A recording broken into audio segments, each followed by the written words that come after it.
Hello everyone, Basic Ollie here. Hope you're all doing well and welcome back to another video. Today we are going to be looking at a brand new game called RENNSPORT.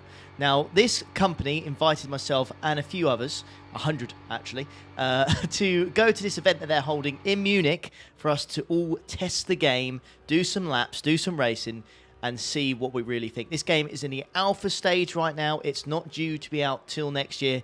There will be a beta, so we're going to make sure that we sign up for that. I believe you guys as well can sign up for it. So in this video, what I've got is some gameplay footage for you. We're going to go over the little things like the HUD, the sound of the cars, and the track that we're at, and really just go in depth as to how the game feels, and we'll go from there. But we'll start off with the Beamer, then we'll look at the Porsche, and then I'll give you my opinion at the end, and let me know what you think in the comments, guys.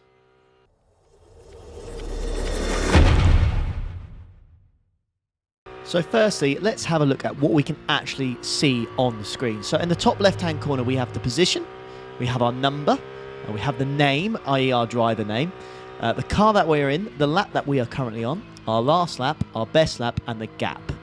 In the middle of the screen, we have a sector 1, 2, and 3 section just below the mirror. It goes in red when your delta is negative, it will go green when it is positive, and it will go purple when you are the fastest around the circuit. But this is just a time trial setting, so as soon as you're purple, it's essentially your best sector that you've done.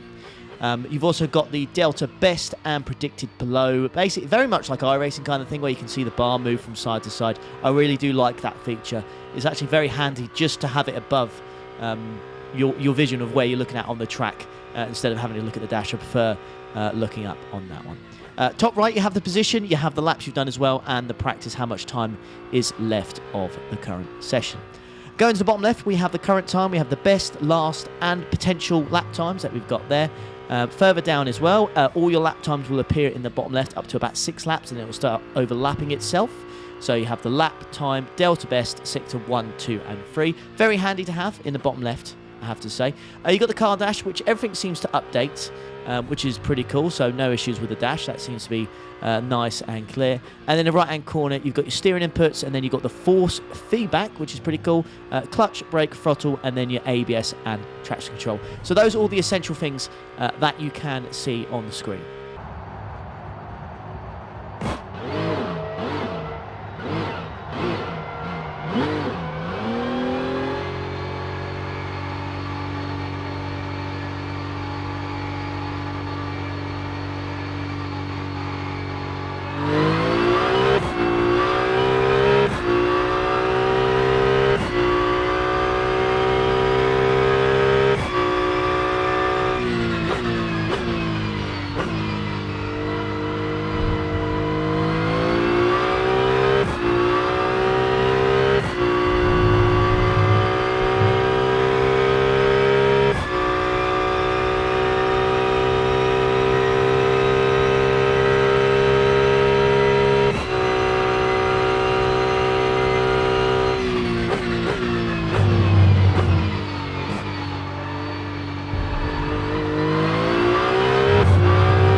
Alrighty then, let's go for a lap around the Hockenheim circuit. So we are in Germany, we're in Hockenheim for this one.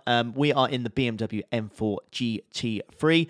Lap time wise, we're looking for a 1:38 if possible. Let's see if we can do it, shall we? So let's get this lap underway. Right, so looking into turn 1, we're going to be looking for the curb on the left-hand side. There is braking hard, down into 4th gear, flicking through turn 1, and make sure we don't go too wide on those curbs out, otherwise you will get an off track and your time will be invalidated.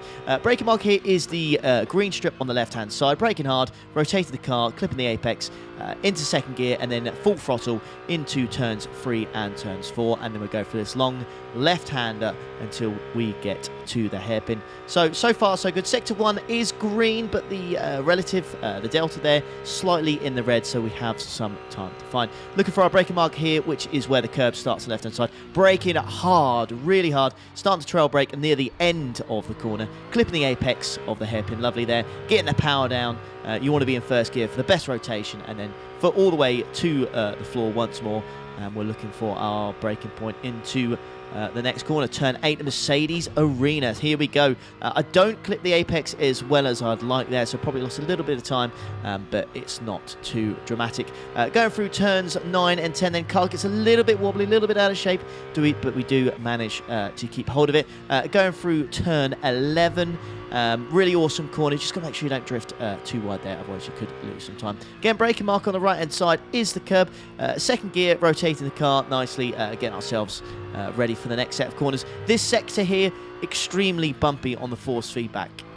I was kind of taken away by how bumpy the circuit really was. And we go through turn 16 here, and we're going to complete a lap of the Hockenheim circuit, and I believe we are going to set ourselves a 1:38.7. Now, at the time, that was a very, very good lap time. Very good lap time indeed.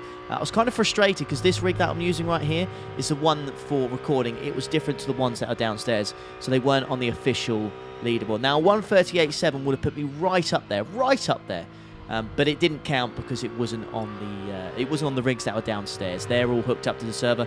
This one wasn't. This was a kind of standalone. So what do you think then so far?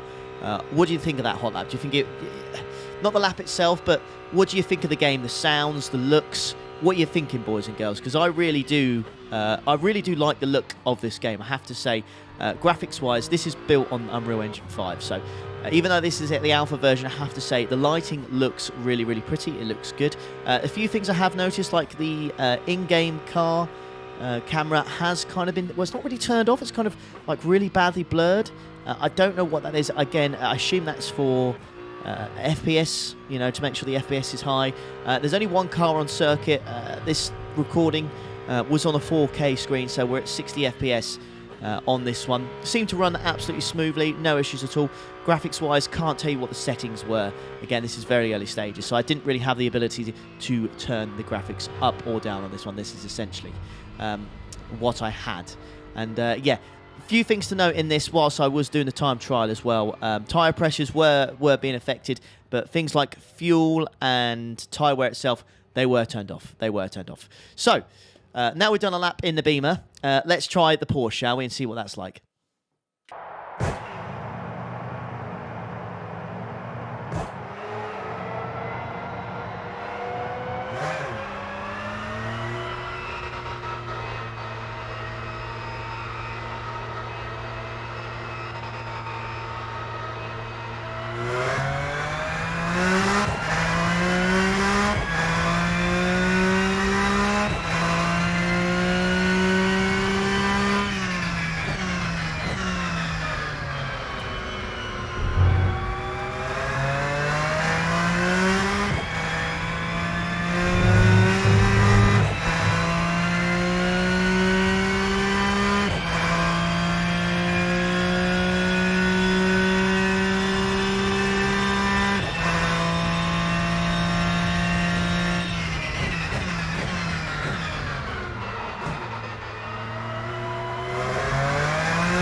So what do we think of the car sound then for the Porsche? It sounds very good, right? Very good indeed. Now, what's not very good, unfortunately, for me anyways, is the handling of the car. I could not get used to it. Turn 1, it's an absolute pig. Typical Porsche, feels like it's got loads of grip, rotates lovely, but if you go beyond the edge of that grip, it will kill you. And even over bumps like this, as soon as it's unstable, bam, you're dead. It's gone. You can't collect it. It's gone. Typical Porsche fashion. But anyways, let's have a little go at a hot lap around the Hockenheim circuit, shall we, in the Porsche, and let's see what we can do. So going into turn 1 then, sticking it in 4th gear, just at the very edge, just trying to find the extra grip, not trying to change gear too rapidly, just want to keep the car as stable as it can, because it really is a bit of a menace, this thing, with the engine being at the rear. Braking points are slightly earlier than the BMW, I felt. Personally, I felt like I was braking earlier, but because that engine's at the rear, I really felt like the car would rotate better through the corners. You can really feel that through the corners. This thing does feel quicker. Now, as you can see, we're about a 10th up on our personal best so far. Again, we're looking for that 1:38 if we can. Braking on the left-hand side. Now, you see, I braked too late, and I'm using the same braking point as the BMW. So that's where I believe there is a big difference. The braking points in these cars, the BMW can definitely brake later. Now, I don't know if it's because the engine's at the front and it's helping with the braking compared to the Porsche. I don't know. But I can tell you this car definitely just didn't have the braking performance that the BMW did. But handling-wise, around corners, it was quicker. There's no doubt about it. So probably does do well at circuits like this in the right hand. So we're going through turn 11 here, using all the curb on the left-hand side. Same thing again, just looking for the curb on the right, getting ourselves into second gear. I don't want to change down gear too early in this thing, like I said. I want to keep it as stable as I can. This last sector here, if you think it's scary in the Beamer, it is scary in the Porsche, like properly scary. You try and take the mick out of this thing, it will bite you. There is no way. There's just a limit. You can't exceed it. It will kill you. So we're going to cross the line here, and we're going to do a 1:38.7, just like we did in the Beamer. Now, the car for me feels really good. Like it's cool to drive. Like it's a nice car to drive. But for me, in a long distance race, I don't think I'd choose this car because there's too much to worry about. I can't change gear down too quickly, otherwise the rear will step out. I can't hit curbs too hard, otherwise again the car will become unstable. My braking points are different to a front engine car. There's too many little things that I found in the Porsche where I just it just wasn't worth the risk. If I was doing even maybe in a sprint race, I think you'd be okay, like a 20-minute race if you got used to it. But anything more than that, you might be questioning, right, you know, am I doing this right? As we go for the hairpin on the next lap, actually, you can see I absolutely nailed that. Much better than my fastest lap attempt. So you're probably wondering why the last lap was the fastest lap when this relative is going positive. It's looking good. Well, you're going to see at the end of this lap, you're going to see. So there you go, typical Porsche there, over rotates through there. Managed to hold on to it though. It's a nice little bit of a slide, a bit of Tokyo drift. But we do manage to keep it under control. And the relative is now going up by 2 tenths. So we're looking at a 38.5 here. Looking really nice, really good indeed. I changed gear down the third halfway through the corner, and I did crap myself a little bit there, but we just managed, again, to keep it under control because we're used to this thing now. And this is where you're going to see the just typical Porsche going into a corner, trail braking, and the rear just gives up on you like that. And so see ya, and you get a horrible snap oversteer at the end. And then the lap's gone. We were on for about a 38.5, which has been a very good lap time indeed. But yeah, typical Porsche, isn't it? Typical Porsche. That through turn 1, it is just trying to kill me constantly. But yeah, what do you think, guys? What would you prefer? Would you prefer to drive the BMW in this game, or would you prefer the Porsche? Let me know in the comments what you think. Alright then, so now we've had a look at the game sounds, the gameplay, and the HUD. What do I think of the game itself? Physics-wise, I actually think it's very good. Force feedback is pretty damn impressive for an alpha stage. I was a big fan of that. Brakes, I feel like may need to be worked on a little bit. I just felt like I could absolutely slam the brakes 100% as we're going into this hairpin here. So maybe the brakes could be looked at a little bit with the ABS. That is something I did pick up on. Like I said earlier, there was no tyre wear or fuel in this, so I can't really comment on that kind of aspect of the game, how the tyre was and the fuel, because we didn't have access to that, unfortunately, so we didn't quite get to see that. One thing you'll probably be asking, is it just GT3 cars? No, there's not just GT3 cars. At the end of the event, there was a hill climb challenge in an electric Porsche, which was pretty cool. So it will not just be GT3 cars, there will be different cars involved in the game as well. One thing that really overhung on this game was the mention of NFTs. So when it was released, one of the things they mentioned a week later is the fact that you own the cars themselves. Now, when we were at the actual event itself, okay, one of the I think it's one of the CEOs did speak, and he did say his words were, it's not a effing NFT. The way he more talks about it is like, if you own a car, it's more like a logbook. So you have a logbook of such things as how many races you've been in, race wins, race losses, and stuff like that. Didn't elaborate too much further than that. I don't know if things like it will have, say if you won like a special event, like let's say you did a 24-hour race, like a Nürburgring 24-hour, like you can on iRacing. Let's say an event like that happened and your car won that. I don't know if that would then be permanently on your logbook and then the car would be worth more money. It's a very... my knowledge on this area is not fantastic, and I don't think I don't know. I still don't believe this kind of thing belongs in sim racing. We'll see how they do it. We'll see how they do it. But what I think it's going to be like is like that. It's logbook. So you buy the car, and then you'll see the stats, and it'll just be completely blank. And then there's almost going to be like I imagine like a trading market. So you can buy another car if you like. Say if Max Benecke had his Porsche or whatever for sale, and it had like 100 wins on it, that thing will be worth more money, you know, and you pay more money for it. Then they need to go in more detail, because it's the number one thing that people are talking about in this game, and it kind of takes away from the actual game itself. And they need to come out and clarify it. I know they did a Q&A and said it's not NFTs, but you know, it kind of sound.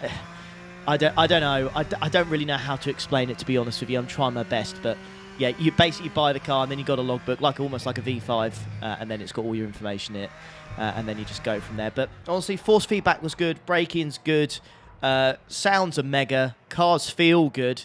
I didn't really notice any major bugs or glitches, to be honest with you. Nothing crazy. Damage was off as well, so the damage was off.